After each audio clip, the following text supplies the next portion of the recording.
Hello, everyone. Today I wanted to talk about debt and what you can possibly do about it and kind of explain why everyone's in debt these days. So, to start off with, I'm not a financial advisor or anything like that. I do not work in the finance industry. It's just something I enjoy kind of talking about and sharing my knowledge about so far. So, one of the biggest things that everyone kind of knows, America's in debt. Most people that live in America have debt. And, for me, I'm going to break it down. There's good debt, such as a mortgage, auto loans, and maybe even student loans because it's going to help you get a better job, which is obviously a good thing. But there's also the devil's debt, which is really bad debt, which is credit cards. You do not want credit cards. They have very high interest. And interest, honestly, is the reason why any debt is bad. But the point is, I say that, but yet, like I said, a mortgage isn't that bad of debt. Everyone's going to have that. It's not that big of a deal. It's adding an asset in your portfolio there, which is always good. But that credit card debt is bad. It's very bad. It's hard to get out of because of the interest is so high. I'm going to give you a really good example of, this is just an example of how America wants you to be in debt. America says, hey, debt is the way, right? Millennials and younger especially suffer from the traps of, hey, debt is fine. Everyone has debt. You might as well have debt. Put it on a credit card, right? It's not a big deal. Say you want a mattress, your mattress is toast, bed bugs, springs are bad, whatever the case may be. You go to Mattress Firm and you walk in, you're like, man, I don't have, this kind of money. I don't have $3,000, $500 extra right now to spend on a mattress. I need a mattress today. So, all right, they say, hey, we can finance it, right? All dandy, you don't think too much of it. You're like, okay, sure, let's see what the payment's going to be. Most people will go for the payment. They say, hey, I can afford an extra $100 a month or whatever the budget may allow. You sit down, you fill it out, all's well. Yep, sure enough, guy was right. $100 a month for a $3,000 mattress. Sounds fine. You kind of look over the interest rate, 8%. Kind of high. Doesn't seem like a big deal, though. Has a V next to it. Means variable, but you might not know that. But, it could even spell it out, variable interest rate. You may not even know. You may not even realize it's a credit card you're applying for. And unfortunately, you get the mattress, it's $100 a month. You think that's the minimum payment basically. That's your payment. And, you're fine. You're fine. You can afford it, right? Not a big deal. Well, the longer, you just pay the minimum, the more interest is going to, kind of come on over time. They say, hey, this guy's not paying it down fast enough. We're going to charge him a premium. We're going to stick this guy really good. And that 8% soon turns to 16%. You're in the hole, man. You have a credit card very quickly. It's unfortunate, but this is just one example. Another example, your tires go on your car, right? You go to somewhere like Discount Tire. Once again, you don't have $500 cash right now to spend on it. You have credit cards, but you're like, I really don't want to do that. You kind of heard me talk about credit card debt. Well, they're going to offer you financing as well. They're going to say, hey, finance it, right? Let's finance these tires. We'll get you some Michelins or whatever you want on there. We'll even give you one for free, right? Sure. $500 down the hole real quick. Well, you sign up, you figure out it's a credit card, right? 6% interest this time, $20 a month. Oh, sure, I could do that. Minimum payment. You only think to make more than that payment. $20, that's what you pay for the next few months. Not a big deal. Well, unfortunately, they're going to raise the interest rate. Now you're at 10% interest because you hadn't paid down your $500 quick enough. Not a lot of money, realistically, but, they're going to stick you with it. Point is, these companies get kickbacks all the time from XYZ bank that is, giving these credit cards out, and that bank is like, oh, this is a win-win for us. You get to sell more tires or mattresses or whatever it is at whatever store, and, we get it, get a customer out of it. We can raise the interest as much as we want. It's variable. Who cares, right? So really interest, and that's how these companies are making all the money, right? So what's the solution here? What is really going to be the solution?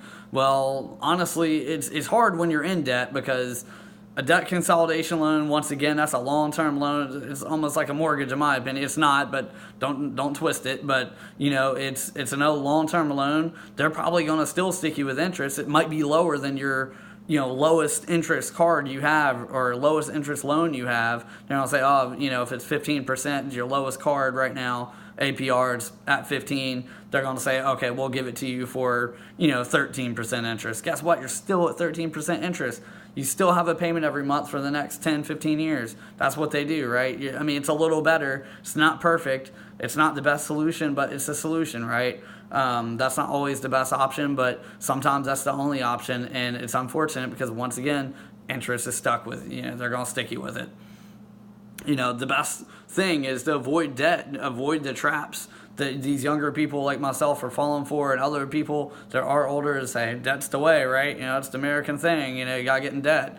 Go buy whatever. The more you make, the more you spend. So it doesn't really matter if you make more money. You're still going to fall in the trap of debt because you are spending more money, so you have less free cash. And unfortunately, I mean, you go to Bank of America, Wells Fargo, you don't get anything really out of saving money there. You really don't. I mean, I just checked today. Bank of America is like 0.03% on whatever the amount is that you put in your savings account. That's terrible. That's absolutely terrible. That's nothing. So there's something called a high yield savings account. A lot of online banks like Ally are doing it. Capital One has one. Discover has one. Many banks online have this. And, it's a high yield savings account. They're going to pay you 1 to maybe 2.5% ish. And some of them don't even have a minimum that you got to keep in the account, which is great. Some do. Some say, hey, we need $25,000 minimum in the account to open the account even. Some are $5,000, and you're like, man, that's a lot. But there's plenty that are at zero.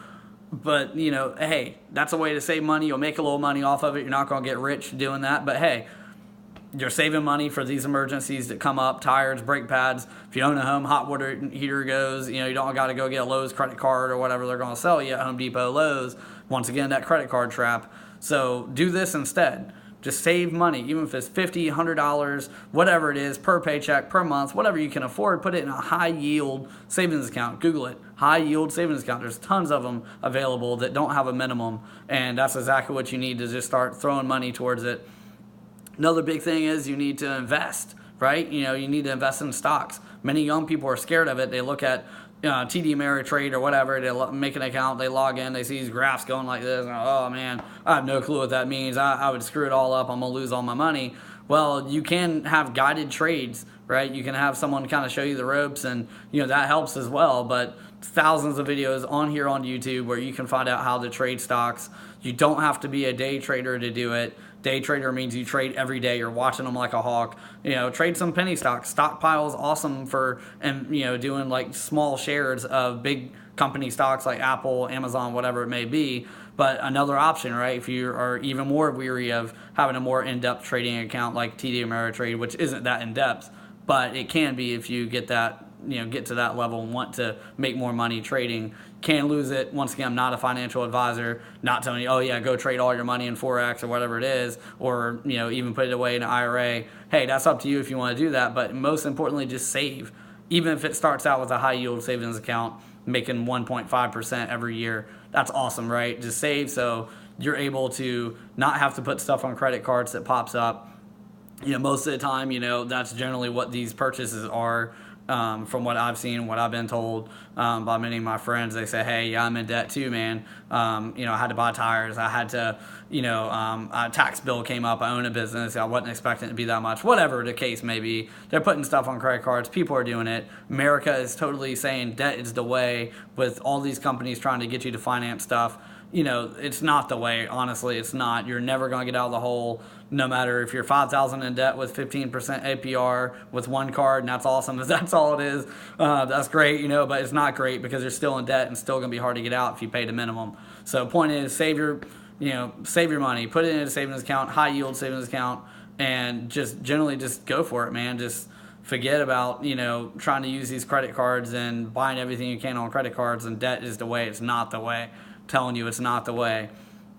I hope this video is helpful. I'm not a financial advisor. Once again, I just enjoy it. I enjoy finance, talking about this kind of stuff. Hope to make more videos. They're a little bit more in depth, that maybe show some charts and get a little bit more in depth. But point is, I'm trying to help out young people here as well as older people that may not know these strategies exist, to be able to not go into debt like America wants you to.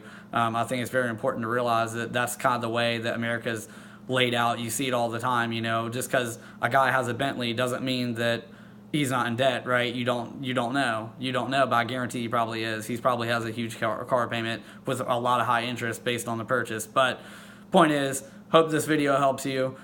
Share like, subscribe. I'm not a professional YouTuber. This video is not perfect. I don't talk perfect. Maybe I'll improve over the years. But hopefully this helps. Hopefully you can gain some insight. If you're not in debt, start saving. Use that savings instead. Open that high yield account. If you are in debt, I hope you can learn something from this video and maybe don't keep falling into that same debt trap, because that's really what it is. It's not a death trap, it's a debt trap. And you need to be aware of how it works, just like I explained, and kind of understand these companies get cut back or kickbacks on it. Point is, just don't do it if you don't have to.